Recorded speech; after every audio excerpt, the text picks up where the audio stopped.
Assalamualaikum warahmatullahi wabarakatuh. Perkenalkan, nama saya Leni Aprianti dengan NIM 235075017 akan menampilkan sebuah video implementasi pendekatan culturally responsive teaching pada pembelajaran matematika di kelas 10 ULP 2 SMK Negeri 9 Bandung. Implementasi yang pertama yaitu pembiasaan budaya sekolah, melantunkan Asmaul Husna dan membaca Al-Quran.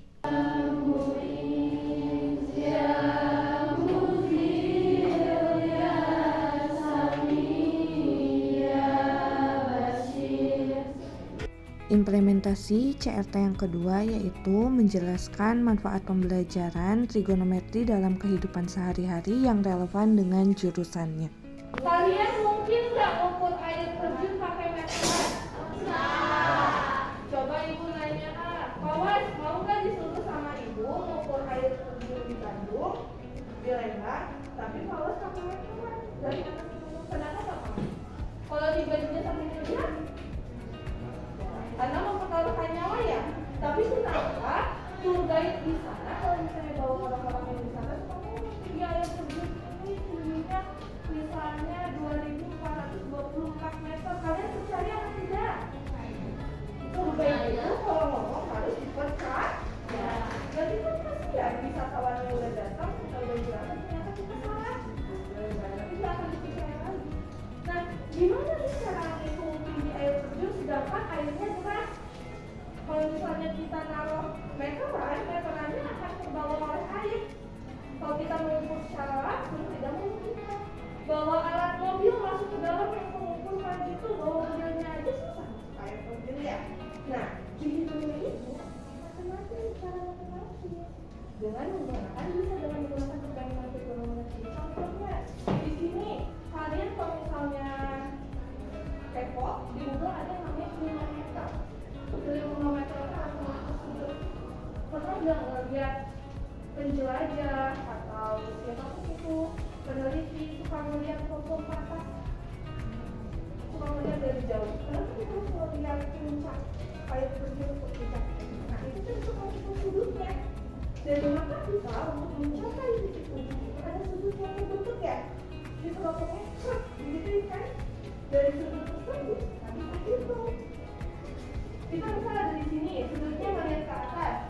Tarik tinggi air terjun. Dari jarak air terjun ke kita ini kan bisa dihitung ya. Kalau jarak dari bawah ke bawahnya ya bisa dihitung.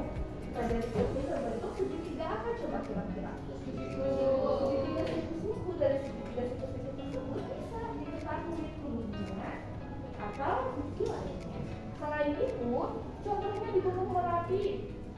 Kemarin yang belum tahu belum sebetulnya kalau di Gunung Merapi itu kadang ada kawasan desa-desa yang disebut zona merah, zona kuning, zona aman ya. Gimana caranya coba? Ibu tanya, Aji mau nggak sama ibu disuruh dari puncak hitungin setiap desa jaraknya berapa? Sanggup nggak? Atau kelas ini tugas akhirnya nanti kalau mau lulus harus mengetahui jarak dari setiap puncak ke desa-desa, mau nggak? Nah, hal tersebut pasti dihitungnya secara matematis.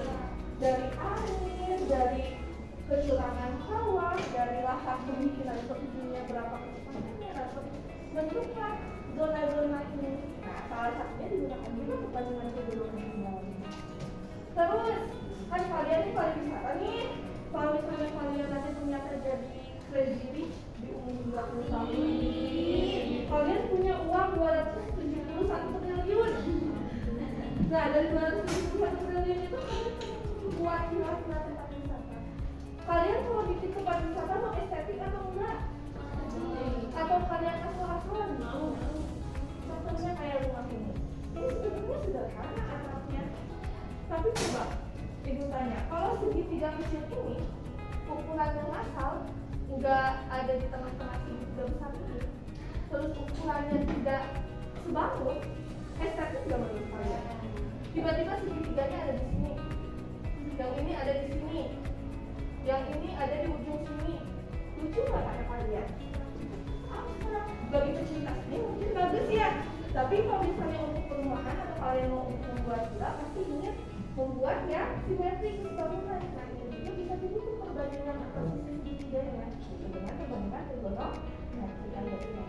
Nah untuk kalian saat ini fungsinya belum jauh ini karena kalian masih siswa. Fungsinya manfaatnya itu tentang berpikir kritis dan komputasi terstruktur sistematis. Kalau kalian punya masalah gak langsung depresi, pasti bertahap. Oh cara nyelesainnya A dulu, B dulu. Masalah kalian ada di Z, tapi kalian ada di A. Mau loncat langsung ke Z, sama aja kayak bunuh diri nggak? Kalau jaraknya jauh. Nah makanya harus bertahap dari A ke B ke C ke D sampai masalahnya selesai sampai D. Belajar di sekolah mau matematika atau pelajaran lainnya berusaha membuat kalian terbiasa menjadi masyarakat yang berpikir kritis dan komputasional. Implementasi CRT yang ketiga yaitu duduk berkelompok melingkar di bawah seperti kebiasaan-kebiasaan orang Sunda pada saat bermusyawarah, yaitu melingkar. Dan juga kebetulan pada hari itu merupakan hari Nyunda sehingga diimplementasikan di pembelajaran matematika di kelas. Sekarang seperti biasa kita berkelompok. Catatannya kelompoknya kita buat melingkar semua duduk di bawah. Ini ada letter L ada di depan dan di pinggir sana. Pokoknya kalian membuat lingkaran di bawah. Dengan di sini ya. Kalau sudah kumpul dengan kelompoknya dalam hitungan 1 menit.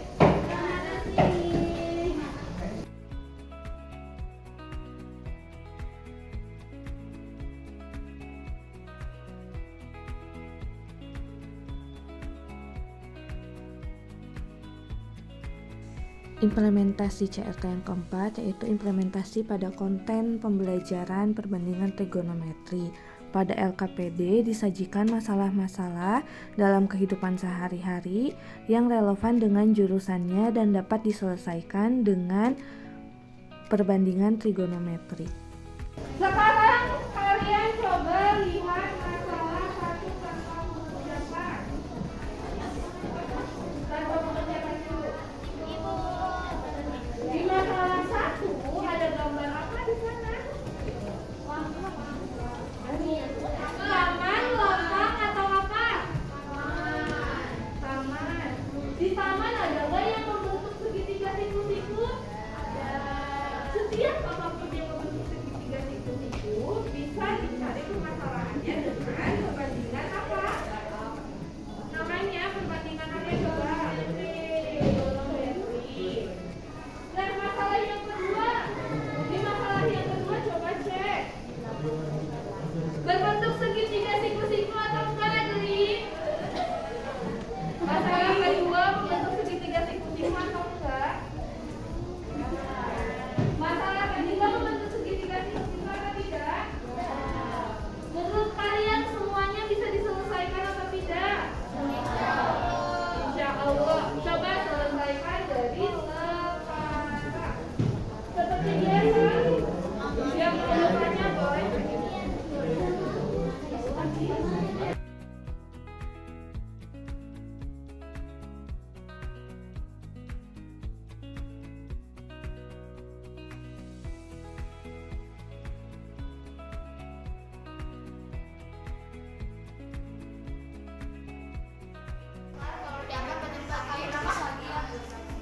Ibu. Iya cantik.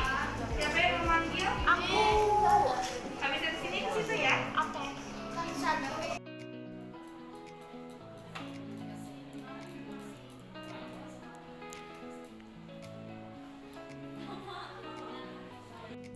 Sekian yang saya dapat tampilkan terkait penerapan pendekatan culturally responsive teaching.